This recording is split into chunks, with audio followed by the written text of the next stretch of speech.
Já fiz uma emissão dentro de um submarino e este ano os ouvintes do Rádio Clube Português consideraram-no como o profissional de rádio mais importante de todos os tempos em Portugal. E já em 83 tinha destronado Mário Soares numa sondagem do Expresso que o considerou o mais popular dos portugueses dessa época.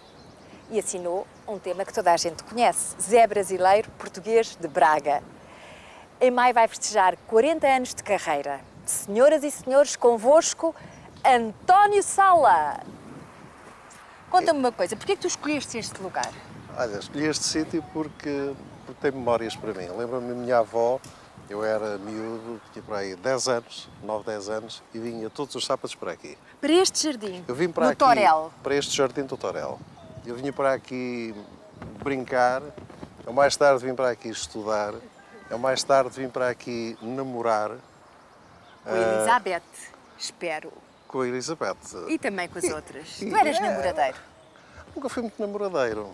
Era mais, como dizem na terra da minha avó, trabalhadeiro. Eu gostava muito era de fazer coisas e eu ocupava parte da minha vida já com a imagem das coisas que eu queria fazer e que eu queria ser. Eu pensava que era trabalhadeiro no sentido de seduzir. Gostavas mais de seduzir do que depois... Não. Eu gostava mesmo era de... Sabes que os rapazes normalmente até aos 14, 15 anos querem pouco namorar. E penso que Não, têm vergonha, querem, mas não conseguem. Sim, também é isso. Se calhar era um fracasso, não conseguia as coisas que queria, com as namoradas que eu desejava, e isso depois refletia sem me dedicar mais às coisas que eu planeava, que eu sonhava. E qual era o teu sonho? O meu sonho era ser realizador de cinema, era fazer o que o nosso cameraman aqui está a fazer. Tu já apreciavas a vista desta Lisboa? Fantástico. Eu vim para Lisboa com 10 anos, 10, 11 anos. E apaixonei-me logo pela cidade, porque é uma cidade com uma luminosidade diferente de todas as outras. Depois, acho que é uma cidade cheia de pequenas aldeias. Hoje em dia nós pensamos numa cidade muito modernizada, pensamos na cidade que cresce para o lado do que foi a Expo 98, mas a cidade em si, eu acho que encerra tantas zonas de Lisboa. Há pedaços das Beiras em Lisboa, há pedaços do Alentejo em Lisboa. Os bairros populares não são mais, hoje já não tanto, mas num passado ainda recente, eram muito os hábitos gastronómicos, os hábitos culturais do dia-a-dia de populações que emigraram dessas regiões e que vieram para Lisboa. Eu pensava que tu ias escolher a Graça, por isso é que eu disse que me surpreendeste. Por causa da Rádio Graça e da origem. Da Rádio Graça e do milagre da Eurica. Pois, eu diria que radiofonicamente tudo começou na rádio. Mas para mim, eu gosto muito da minha profissão e a profissão é importantíssima. Mas mais que a minha profissão e mais importante ainda, são os afetos familiares, que é a família. E se na Graça eu tenho imagens e recordações muito fortes daquilo que haveria de ser o início da minha vida profissional. Onde começaste como sonoplasta e montador, não é? Exatamente. Eu comecei pelos escritórios e pela sonoplastia. Eu queria era ficar perto dos microfones. Com que idade? Eu tinha 16 anos, ia fazer 17. E simultaneamente estudava, andava no colégio académico, mas a tentação da rádio apelo foi tão forte que acabei por, mais tarde, não concluir nenhum curso. Mas aconteceu aquele momento de sorte que é a doença de um ator no teatro radiofónico, não é? E eu vou substituir um ator que adoece e faço teatro radiofónico. Porque o teatro radiofónico, atenção, na altura era uma coisa muito importante. E muito ouvida, não é? Na rádio tinha o êxito que tem hoje as telenovelas, percebes? Era uma coisa incrível. E muitos dos grandes atores de hoje, nomes como o João Perry, o próprio Rui de Carvalho, Nisso Munhoz, a Carmen de Loures, todos eles passaram e, de alguma forma, eu quase que podia dizer que começaram também no teatro radiofónico. É um clássico as anedotas que tu contas. Tu contas anedotas que ninguém esquece. E escreveste 2 livros com anedotas. Eu acho que na vida tudo tem fases. Eu havia uma fase em que era incapaz de estar, de estilo, a ter uma conversa com uma pessoa que não tivesse me lembrado de uma história de pegar e tal. Anedotas. Agora não, acho que não. Acho que mas é bom a pessoa ter humor. de vez em quando. Olha, a Amália... O meu pai era assim, sabes? O meu pai tinha sempre uma piada indicada e uma graça, uma história para a conversa que se tivesse. Fossem quais fossem as circunstâncias, ele encontrava a graça certa para colocar. Olha, tu fizeste desses 2 livros, depois fizeste um de poesia e, entretanto, já no século XXI, digamos assim, escreveste o teu primeiro romance. apresentado... Foi o atrevimento. Chama-se Império de Brandos Costumes e foi o prefácio do Sr. Dom Manuel Martins, o Bispo Emérito de Setúbal. É uma história que eu penso que é interessante, porque o livro saiu antes ainda dos atentados do 11 de setembro em Nova Iorque. E eu dá-me a ideia que só a partir dessa altura é que as pessoas se consciencializaram do problema terrível que é a intolerância e o fundamentalismo religioso. Nós, como felizmente vivemos num país democrático, onde não existem os problemas acentuadamente religiosos, as clivagens que levam ao ódio e que levam a coisas irracionais, não tínhamos muita consciência disso. E hoje todos nós temos consciência que talvez aquilo que mais separa os homens e que mais agride a sociedade dos nossos dias são exatamente os conflitos de caráter religioso que separam a humanidade. Tu és um homem de fé. Sou, convictamente.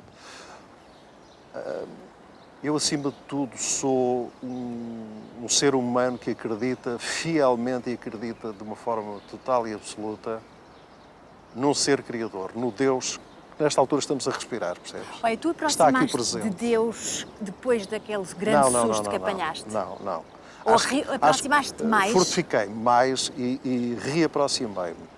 Mas o que é humano é normal. Nós somos tão frágeis e acho que a nossa vida é uma coisa tão frágil que só nas alturas de grande dificuldade e quando estamos nessa fronteira é que nós percebemos que não dependemos de nós e que o fio que nos separa, que separa a vida de morte, é uma coisa tão ténue e é tão volátil que não vale a pena pensarmos que somos heróis porque não somos. Mudaste a tua maneira de estar na vida, Mudei a relação com o olhar. trabalho, com os amigos? Sim, mudei.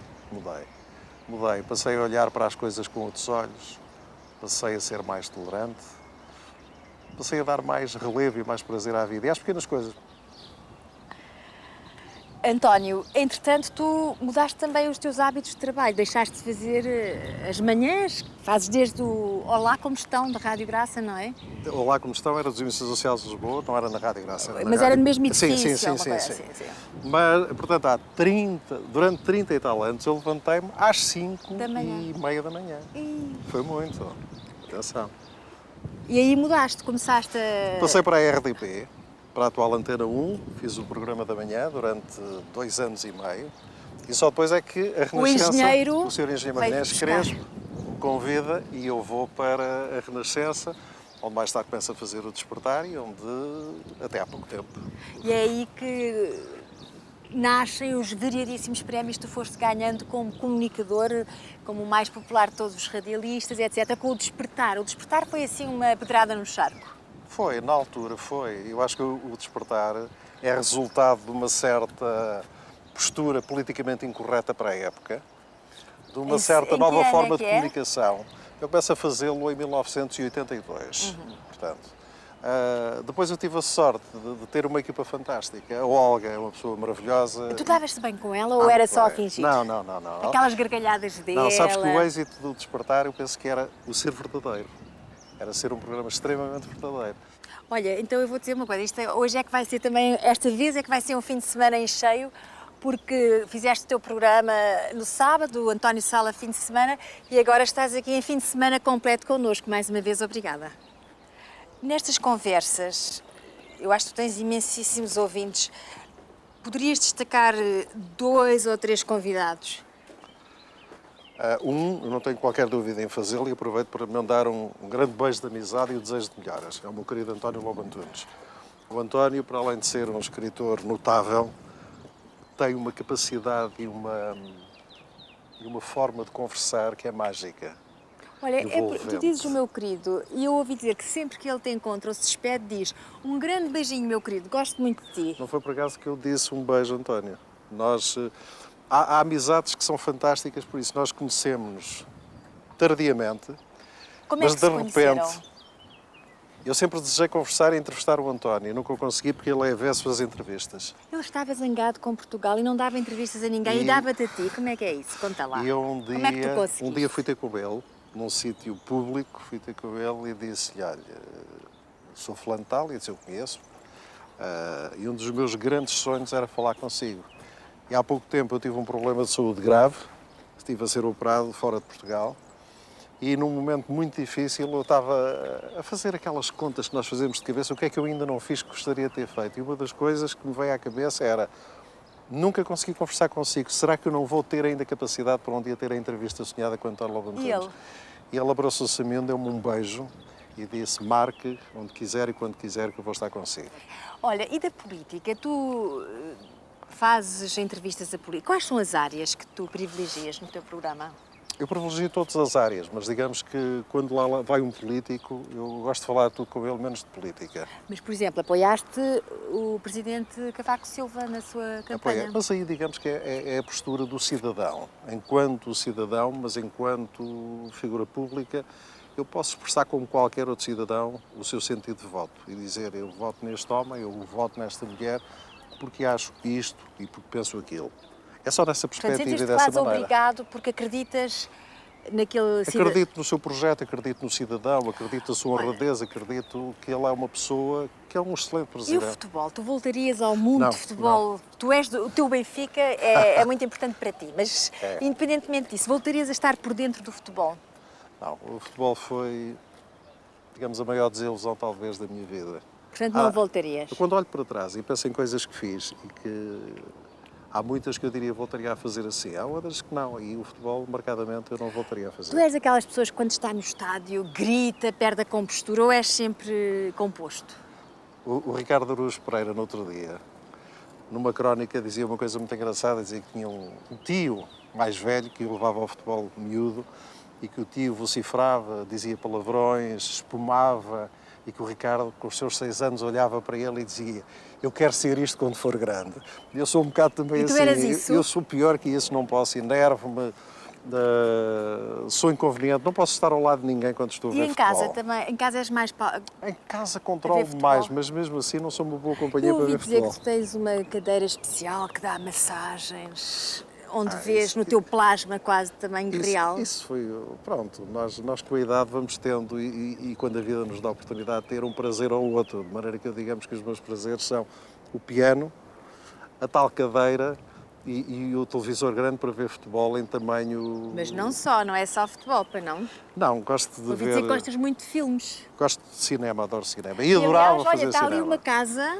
Esta casa é engraçada e uma das coisas que eu gosto neste jardim é que esta casa serviu de cenário para o filme A Casa dos Espíritos.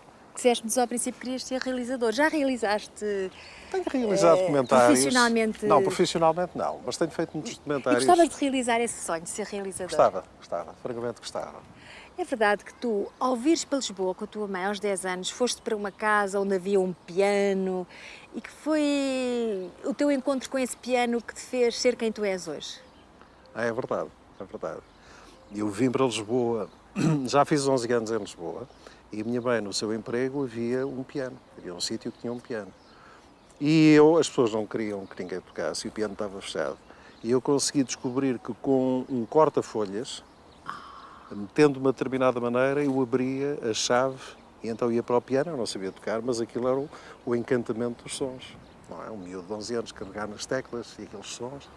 E pouco a pouco comecei a tentar apanhar as melodias que conhecia. Do ouvido? Do ouvido. Não tinhas aulas? Ao fim de muito pouco tempo, sei lá, ao fim de um ano, eu tocava regularmente. Não era um exímio pianista, nem tinha uma grande técnica, mas tudo que eu ouvia, desde as canções que na altura eram um êxito, até à música clássica, eu tirava tudo. Dos Beatles a Mozart, era assim que nos teus 30 anos de carreira tinhas escrito no folheto. Exatamente. Olha, e essa casa era onde? Era aqui ao pé? Era... Muito perto aqui, na rua Joaquim Bonifácio, mesmo em frente à atual Polícia Judiciária.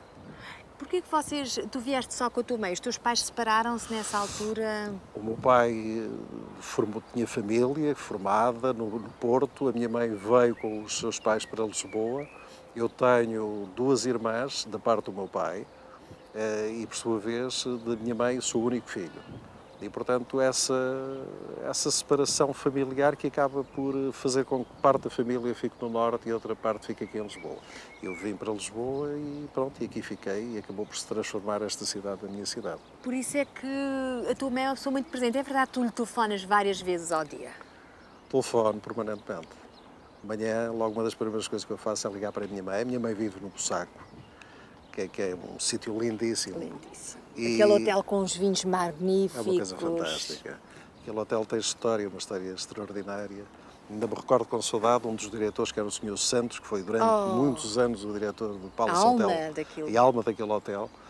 E eu, desde miúdo que ali brincava, conheço muito bem aquela mata. E a minha mãe vive no Bussaco e todos os dias, quando em vez visita-me, quando em vez vamos nós lá, mas todos os dias há vários telefonemas, vários. Eu ouvi dizer que há o telefonema do beijinho.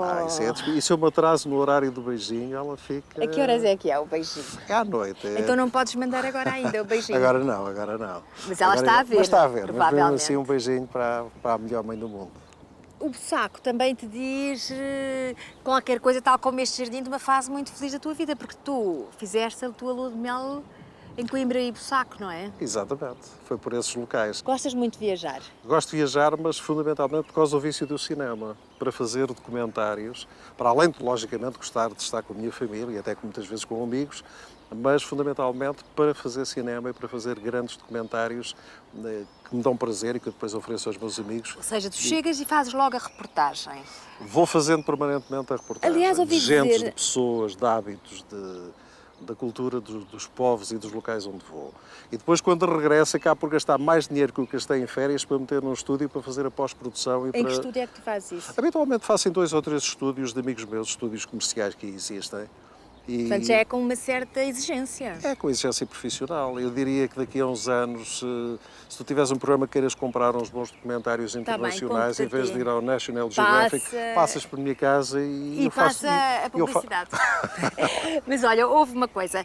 Tu és muito organizado. Ouvi dizer... Sabes o que são... Se eu disser os arquivos do Sala, tu sabes a que é que eu me estou a referir? Sei. O que é que é? Os arquivos do Sim. Sala. Os arquivos é tudo que eu tenho, são as pastas de todas as coisas relacionadas com todas as fases de trabalho, de arrumação, Eu ouvi dizer que há uma reunião e tu, no fim, pegas no teu caderninho e apontas tudo. Quem é que esteve. Portanto, as pessoas... Ai das pessoas que te desdigam porque tu tens lá tudo, não é? E às vezes até já te procuram para certificar-se. É uma questão de organização. Eu acho que uma das coisas que em Portugal, eu acho que agora, felizmente, já começa a ser diferente. Até porque as novas tecnologias ajudam muito a que as pessoas já tenham uma certa arrumação. O computador e etc. Mas, até há pouco tempo, sempre fomos um país que, salvo raríssimas exceções, era desorganizado na sua forma de gerir o dia, de gerir as reuniões, de gerir as coisas. Por exemplo, tu, para fazeres o teu livro de que temos falado aqui, o teu primeiro romance, tu andaste a estudar e tiveste que ser organizado nas fontes, no tratamento. Tu lês muito? Eu leio muito, eu sou um leitor compulsivo. Eu leio diariamente. Há 2 coisas que eu faço diariamente, seja a que horas for. Tenho de tocar piano, toco todos os dias. Aliás, vais ao centro comercial... Antes de vir para aqui, toquei piano. Mas é verdade que tu sais da Renascença e se passares por um centro comercial lá no Chiado, perdes ao segurança e tocas lá qualquer coisa? Já tem acontecido. Tem acontecido. Mas isso não é por ser aí. É em qualquer sítio onde existe um piano, eu tenho de ir cumprimentar. É compulsivo. É compulsivo.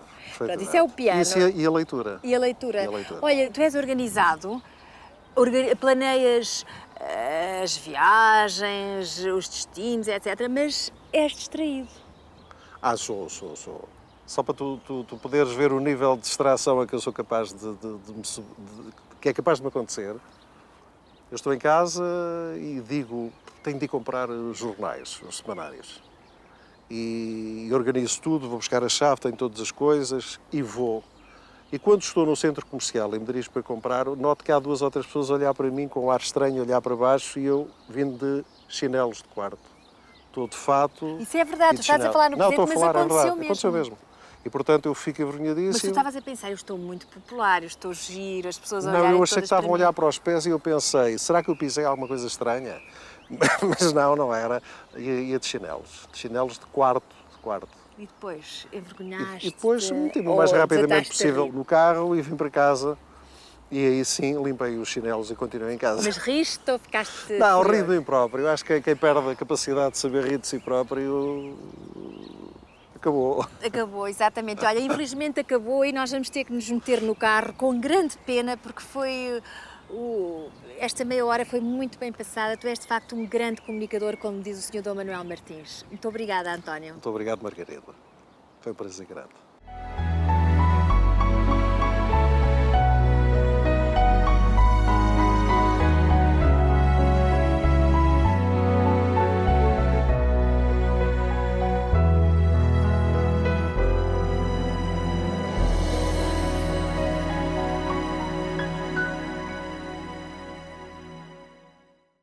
arroz doce, arroz de cabidela, enfim, à volta de um qualquer arroz, nós os portugueses somos felizes. Mas por que será que o professor José Bento dos Santos diz que o arroz é o cereal democrático? Ora veja,